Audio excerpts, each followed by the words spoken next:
है कि कांग्रेस भी एक बड़ी हितैषी है आदिवासियों के लिए और बड़े पैमाने पर आदिवासी वोट भी करता है कांग्रेस को। नहीं नहीं, वो एक सिर्फ एक लॉलीपॉप देने का काम है कांग्रेस का। किस नजरिए से आप देखते हैं? क्यों, क्या कारण उसके पीछे? बाबा साहब को सबसे ज्यादा मतलब गिराने वाली जो राजनीतिक पार्टी रही है वो कांग्रेस ही रही है। काम कुछ नहीं हुआ है, सब बकवास बातें हैं। और इन्होंने कोई रोजगार नहीं दिए कुछ। आज स्कूलों की व्यवस्था देखो, दवाखानों की व्यवस्था देखो। अभी रोड नाली रास्ते तो हर कोई बनाता है, सरपंच बनाता है, जिला परिषद बनाती है, सब बनाता है। लेकिन अभी यंग जनरेशन को जिसकी जो चीज की जरूरत है, मतलब अपन आगे जाके अगर अपने आप को डेवलप करना है तो उसका एक ही हथियार है, शिक्षा। शिक्षा में अभी मेरे भी गाँव गोंडी टोला में वही स्थिति है, क्लास 4 है, एक ही टीचर है।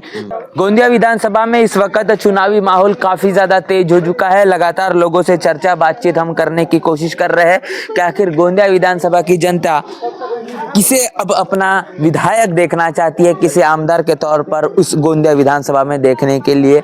अब कहीं ना कहीं तारीख जो है वो काफी ज्यादा नजदीक है। लोगों से चर्चा बातचीत करेंगे, यहाँ पर तमाम लोग मौजूद हैं। इन तमाम लोगों से हम बातचीत करेंगे और जानने समझने की कोशिश करेंगे कि उनके मन और मस्तिष्क में क्या चल रहा है। जी, क्या नाम है? नवीन वानेकर जी, बताए पिछले 5 साल क्या लगता है कितना काम हुआ है? गले में तो हाथी का आपने पटका भी पहन रखा है। काम कुछ नहीं हुआ है, सब बकवास बातें हैं।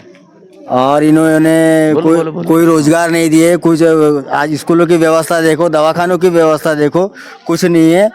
आज वो मास्टर तो दिन भर वो खाना है क्या, खाने खर्चे ही लिखते हुए रहते हैं। और पूरी 5 साल तक जनता तो केवाईसी और आधार कार्ड अपडेट बैंक का खाता खोलने में व्यवस्था होते, कोई विकास चाहने का नहीं। विकास विनोद अग्रवाल यहाँ के सांसद विधायक थे और विनोद अग्रवाल ये कह रहे हैं कि हमने रोड, रास्ते, नाली, बिजली, सड़क घर घर में पूरे 24 घंटा पानी पहुंचा दिया है। अरे कुछ नहीं दिया, ये सब बकवास बात है, झूठ बोल रहे विनोद अग्रवाल। Thank you. पिछले 15 साल का गोपाल दास अग्रवाल कांग्रेस से रहे, उन्होंने बोला कि गोंदिया को नंबर 1 बना दिया है। अरे वो सब बकवास बात है, कुछ नहीं है वो सब। उन्होंने सब अपने अपने बैंक भरे हैं बस। रविंद्र रोडगे।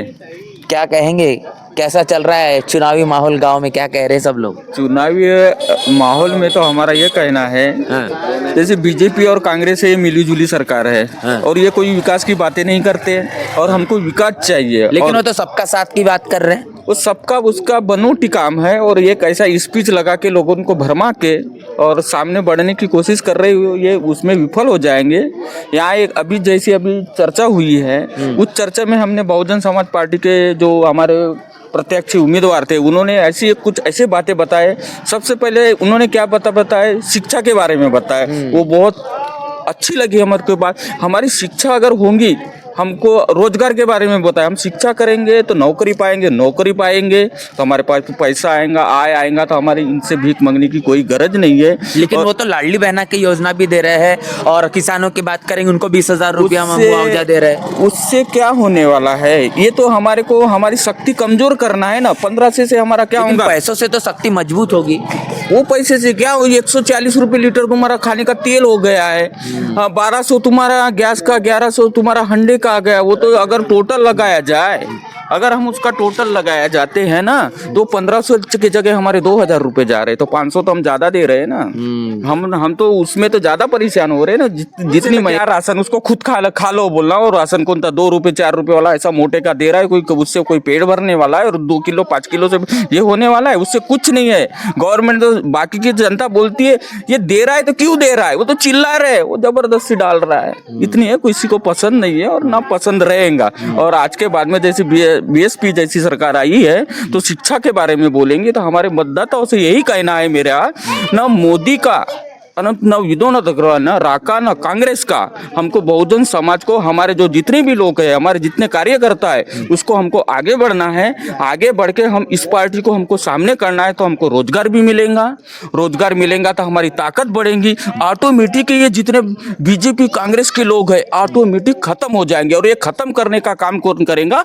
हमारे सरीके, जो हमारे आम जो जनता की जो अपने युवा पीढ़ी है, लोग जो बच्चे हैं अपने पढ़ने लिखने वाले, यही खत्म कर सकते। ये शक्ति हमको स्वयं बनना पड़ेगा। जिस दिन हम शक्ति हमारी बन जाएंगी तो ये ऑटोमेटिकली खत्म हो जाएंगे। लगातार हम तमाम तबके के लोगों से चर्चा बातचीत कर रहे हैं, तमाम उम्र के लोगों से चर्चाएं हमारी जारी। युवा साथी भी हम लोग हमारे साथ इस कार्यक्रम में मौजूद थे और उनसे भी बातचीत है। क्या कहेंगे, कितना काम आपको दिखता है पिछले 5 सालों में विनोद अग्रवाल के जरिए, अभी जो बीजेपी के प्रत्याशी है? हाँ, मैं यही बोलना चाहूँगी कि देखो अभी मतलब जो सामान्य ज़िंदगी जीने के लिए जो चीज़ें लगती है, मतलब अभी रोड नाली रास्ते तो हर कोई बनाता है, सरपंच बनाता है, जिला परिषद बनाती है, सब बनाता है। लेकिन अभी यंग जनरेशन को जिसकी जो चीज़ की ज़रूरत है, मतलब अपन आगे जाके अगर अपने आप को डेवलप करना है तो उसका एक ही हथियार है शिक्षा। शिक्षा में अभी मेरे भी गाँव गोंडी टोला में वही स्थिति है, क्लास 4 है, एक ही टीचर है, तो 4 क्लास को एक टीचर नहीं पढ़ा सकता है। तो ये भी चीज़ें सोचने की है कि हमको जो चीज़ों की ज़रूरत है, जैसे अन्न वस्त्र निवारा है, उसके अकॉर्डिंग भी बहुत सारी चीज़ें हैं। रोड तो कोई भी बना लेगा, लेकिन बहुत सारी ऐसी चीज़ें हैं जिसको डेवलप करने की ज़रूरत है। इनका मतलब जब चुनाव आता है तब बोलते हैं कि ये बना देंगे, यहाँ से नदी बना देंगे, यहाँ से नाले बना देंगे, लेकिन उनका जैसा हमारा है, हमारे जो आदिवासी समाज है उनको पता है। अभी बहुजन समाज के पास जाएंगे नीला गमछा पहन के जाएंगे, आदिवासी समाज के पास जाएंगे पीला, उनको पता है कि ये गमछे के तरफ कैसे अट्रैक्ट हो गए। और हमारा समाज, आदिवासी समाज की क्या समस्या नजर आती है कि युवा होने के नाते, एक शिक्षित व्यक्ति होने के नाते? हाँ, एक्चुअल मैं भी एक आदिवासी समाज से हूँ, तो आदिवासी समाज उसकी जो वैचारिक जो शक्ति है वो काफ़ी कमज़ोर है। एजुकेटेड लोग तो फिर भी ठीक है, लेकिन उनको भी मतलब कैडर की ज़रूरत है। हमारा समाज ऐसा है कि वो बोलते हैं, मैं बुराई नहीं करती लेकिन ये रियलिटी है, उनको एक गिलास दारू मिल गई वो उसी में खुश हो जाते हैं। उधर उनको क्या करना है, उनको तो ये कौन पहुंचा रहे हैं गाँवों में? ये जो शराब है, जो नशे की चीजें कौन पहुंचा रहे हैं? जिनको सत्ता में आना है वही कर रहे हैं। उनको मालूम है कि आदिवासी समाज की कमजोरी क्या है, तो वो वही चीजों से उनको अट्रैक्ट करके उन चीजों को वो करते हैं। तो क्या लगता है इस गोंदिया विधानसभा में आदिवासी समाज का जो युवा है वो किसे अपनी पहली पसंद बना रहा है, किस तरफ अपने रुख को देख रहा है इस बारी? उस बारे में तो मुझे ज़्यादा जानकारी नहीं है। फिर भी क्या संदेश होगा तमाम युवाओं को, खासतौर पर आप आदिवासी समाज से आते हैं, तो आदिवासी समाज को लेकर आप क्या कुछ कहना चाहेंगे? कि आदिवासी समाज भी ऐसा है कि जो एजुकेटेड लोग हैं उनमें से अगर कुछ लोग जो निकल के आते हैं, जो कि पॉलिटिक्स अवेयरनेस जिनमें है, उनमें भी उन्होंने भी अगर जो भी अवेयरनेस है, मतलब जैसे अभी बीएसपी है, मैं ये नहीं बोलती कि वो मतलब गलत है या सही है, बट हमको जो लगता है हमारा जो शैक्षणिक स्तर हमारा जो अच्छा कर सकता है, जैसे हमारे जैसे कि मैं हूँ, मेरे जैसे युवा अगर जो गाँव में जो आदिवासी बाहुल्य गाँव है वहाँ पे जाके अगर उस चीज़ की अवेयरनेस करता है तो शायद इसमें डेवलपमेंट हो सकता है और हमारा भी आदिवासी समाज एकजुट हो सकता है।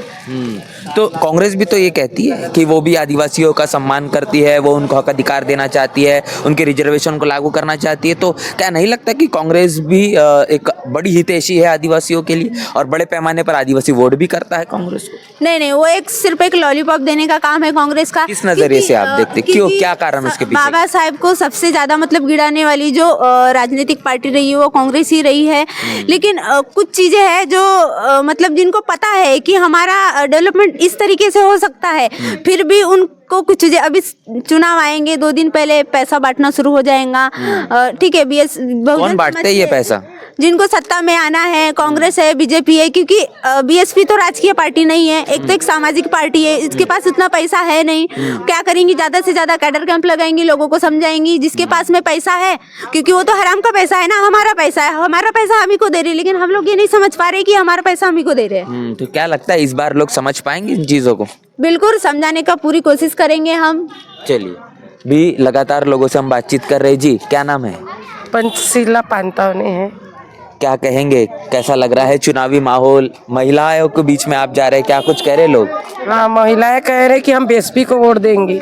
क्यों? कांग्रेस और बीजेपी को क्यों नहीं? कांग्रेस और बीजेपी सिर्फ लॉलीपॉप देते हैं और सिर्फ पैसे का लालच दिखाते हैं, नोट देते हैं और रोड बना रहे, ये बना रहे, शिक्षा की कोई बात नहीं करते, समाज की कोई बात नहीं करते, क्योंकि उनको मतलब ही नहीं है अपने गरीबों से। सिर्फ थोड़ा सा लालच देके उनको अपने तरफ आकर्षित करते हैं और हमारी बहुजन समाज है गुमराह हो जाती है, उनके पीछे बातों में आ जाती, क्योंकि कम पढ़ी लिखी नहीं, वो लोग स्कूल कॉलेज ये सब खोलना नहीं चाहते, क्योंकि वो पढ़ेंगे लिखेंगे तो सवाल जवाब करेंगे, इसलिए वो ये सब में बातें नहीं करते। अच्छा, ये लाडली बहन योजना तो बड़ा असर कर रहा है, नहीं लगता इस बार ये बीजेपी की फिर से सरकार बन जाएगी महाराष्ट्र में? नहीं, सरकार नहीं बनेगी, क्योंकि वो हमारे बच्चों के स्कॉलरशिप के और समाज कल्याण के उनके ऊपर आया हुआ पैसा पर बांट रहे हैं। ये किसी का पैसा नहीं है, वो हमारा पैसा है, और लोगों को बता रहे हैं कि वो हम दे रहे हैं। कोई नहीं दे रहा है, कांग्रेस बीजेपी कुछ नहीं करती, सिर्फ हमारा बहुजन का पैसा है, बहुजन को ही मिलना चाहिए। लेकिन वो हमारे जब तक हम सत्ता में नहीं आएंगे और हमारे लोग नहीं बैठेंगे, नरेंद्र भैया मेश्राम को वोट देंगे, हाथी चाप पर निशान देंगे, तो और हम अपने आप को वोट देंगे, ये समझ के वोट देंगे तो सत्ता हमारी रहेगी।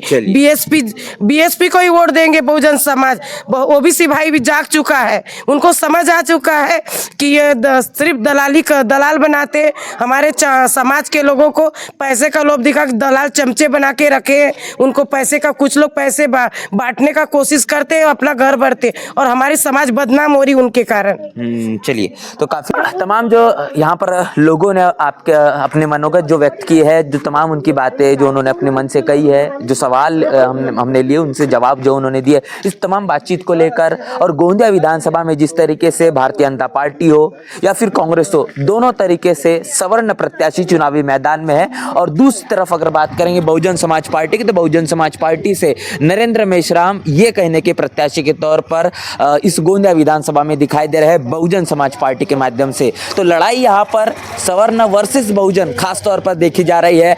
अब इस गोंदिया विधानसभा की जनता, खास तौर पर बहुजन समाज, किस तरह का अपने रुख को लेकर जाता है, ये कहने के नतीजे आने के बाद ही पता चलेगा। पूरी की पूरी चर्चा बातचीत को लेकर आपकी राय प्रतिक्रिया लिखकर जरूर बताएं।